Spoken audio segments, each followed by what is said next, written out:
Lose battles, but win the war. Grand strategy is the art of looking beyond the present battle and calculating ahead. Focus on your ultimate goal and plot to reach it.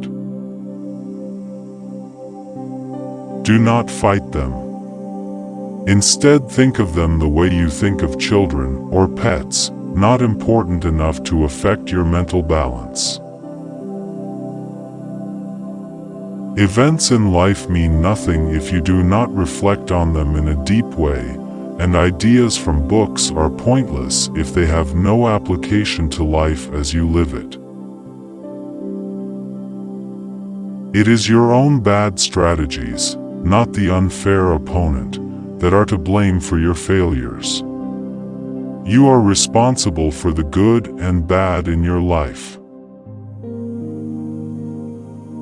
Understand, your mind is weaker than your emotions.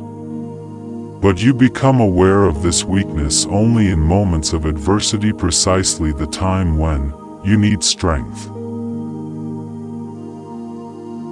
But the greatest battle of all is with yourself, your weaknesses, your emotions, your lack of resolution in seeing things through to the end. You must declare unceasing war on yourself.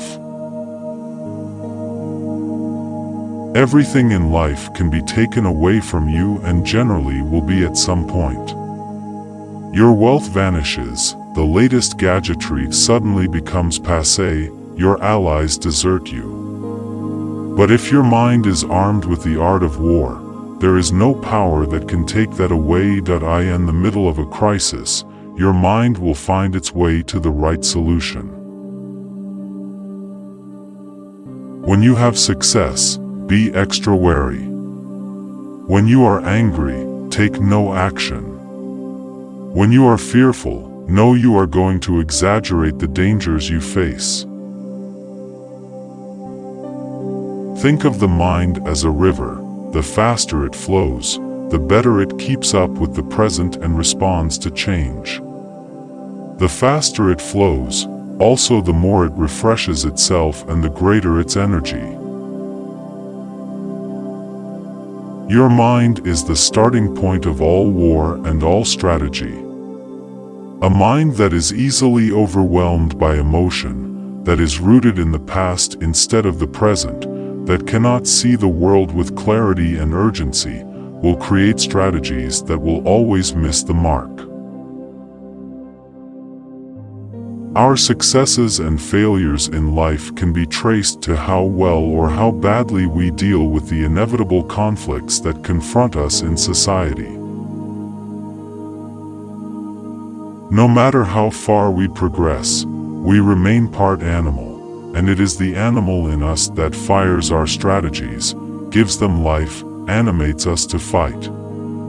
Without the desire to fight, without a capacity for the violence war churns up, we cannot deal with danger.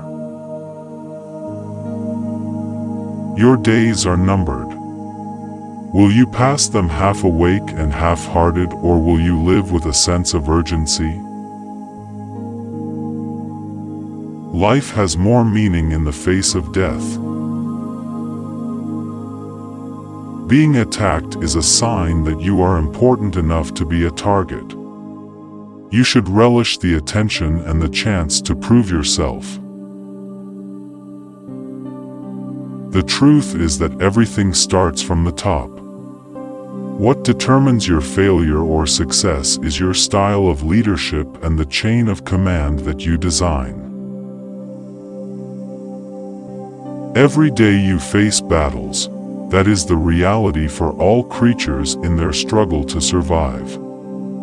But the greatest battle of all is with yourself, your weaknesses, your emotions, your lack of resolution in seeing things through to the end. The secret enemy, though, will react with anger. Any strong emotion and you will know that there's something boiling under the surface. Often the best way to get people to reveal themselves is to provoke tension and argument. What limits individuals as well as nations is the inability to confront reality, to see things for what they are. As we grow older, we become more rooted in the past. Habit takes over. A sense of urgency comes from a powerful connection to the present. Always try to lower the other side's sense of urgency. Make your enemies think they have all the time in the world. When you suddenly appear at their border, they are in a slumbering state, and you will easily overrun them. The only way to break out of a negative dynamic is to confront it. Repressing your anger, avoiding the person threatening you, always looking to conciliate, these common strategies spell ruin. Avoidance of conflict becomes a habit, and you lose the taste for battle. Feeling guilty is pointless. It is not your fault you have enemies. As a warrior in life, you must turn this dynamic around. Make the thought of death something not to escape but to embrace. Your days are numbered. Will you pass them half awake and half-hearted, or will you live with a sense of urgency?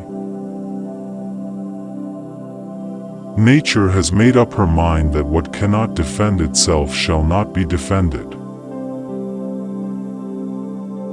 Great strategists do not act according to preconceived ideas, they respond to the moment, like children. Their minds are always moving, and they are always excited and curious. They quickly forget the past. The present is much too interesting.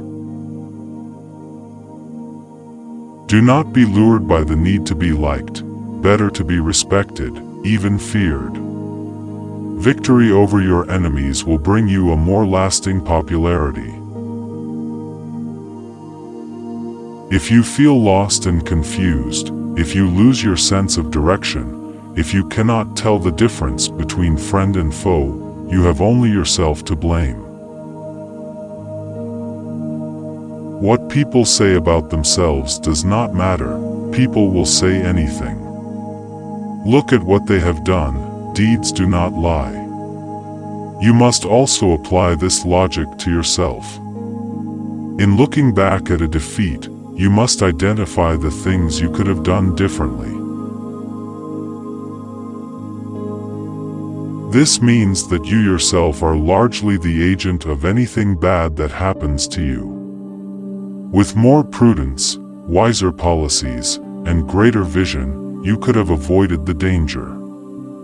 So when something goes wrong, look deep into yourself, not in an emotional way, to blame yourself or indulge your feelings of guilt, but to make sure that you start your next campaign with a firmer step and greater vision.